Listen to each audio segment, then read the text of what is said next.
Welcome back to the Definitive 50. I'm Noobs. In Seasons 1 and 2 of the show, we covered the SNES and GameCube, systems that allowed developers to improve on the concepts laid down in preceding generations. The N64, though, was of a revolutionary generation. With 3D graphics, the way that games were made before no longer applied. In order to make a Mario sequel, Nintendo would have to completely reinvent its most famous series.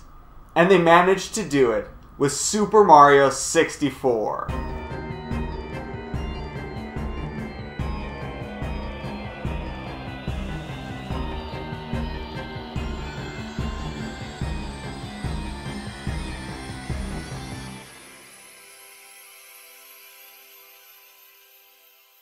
Let's start at the beginning, the story. And I'm not talking about Peach's invitation to her castle or the fact that Bowser has taken it over. No, I'm talking about the extended introduction of a camera-wielding Lakitu who sweeps around the castle before finally settling in behind Mario. The presence of a third-person camera view that can be controlled independently was so new, Nintendo felt compelled to explain it in story. There's also the nice bonus of using the scene to show off Peach's castle in all of its glorious 3D splendor. Mario 64's controls work like nothing that came before it, which makes sense because it was designed in tandem with the N64 controller and launched alongside the system. Mario's movement is controlled with the joystick, while Lakitu with his camera are controlled with the C buttons. Mario can still jump on enemies like he always could, but Mario has also been granted a number of punches and kicks to help him take down his enemies. Peach's castle itself is also a huge deal. Where previous Mario games played out as a semi-linear series of levels, Mario 64 uses a hub world. The castle functions as a level of sorts that Mario can explore, but there are also many paintings hung on the walls which Mario can jump into. These are the actual levels of the game. And again, we're faced with something completely new. Mario's levels were also pretty linear before. You had to get to the end, and aside from finding the odd secret exit, that was about it. That all changed with Mario 64. See, you need to find power stars to open up doors in the castle and progress, and the levels are where the majority of these are found. Each level contains 7 stars which you can find by completing a huge variety of tasks. You return to the same levels over and over again, exploring them, mining them for stars. Sometimes the levels are altered slightly to allow you to earn a particular star, but you can often get them out of order too. Here's a sample.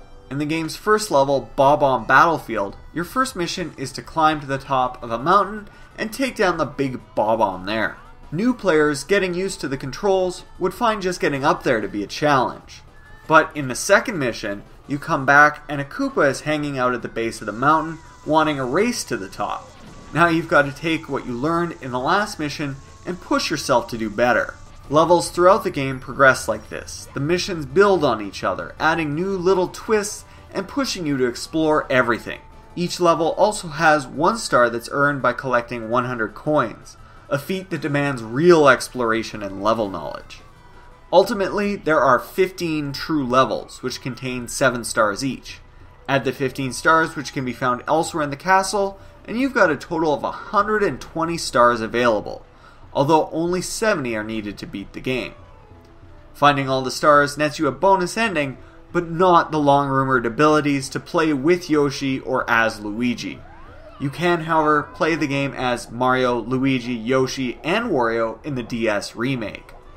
The gameplay is switched up even more by a number of caps which can be found, which fill in for Mario's traditional power-ups. At various points you can get the Vanish cap, which allows you to pass through some walls, the Metal cap, which allows you to walk underwater, and the Wing cap, which allows you to fly. In a couple of places you can also lose your normal cap, and you'll take extra damage from enemies until it can be recovered. Super Mario 64 may have been a sequel to the many Mario titles that came before it, but when you think about it, it's almost nothing like any of them. As the N64's flagship launch title, it led the way in ushering in the era of 3D gameplay. Everything about it, from the revolutionary controls to the way level progression is structured, is completely different. And at the time it was made, it was completely new too. Mario 64 didn't just popularize 3D platformers, it set the standard. The Mario 64 formula was iterated on throughout the N64's generation by many developers, perhaps most notably Rare. A true sequel didn't come until the GameCube's Super Mario Sunshine. Nintendo continues to build on the concepts originally developed in Mario 64, with 3D Mario platformers continuing to be some of their finest work. Let me know what you think of Mario 64 and the Definitive 50 in the comments section below. Don't forget to share this video, like this video, and subscribe. Check back next week for entry number 1 on the Definitive 50 N64 games.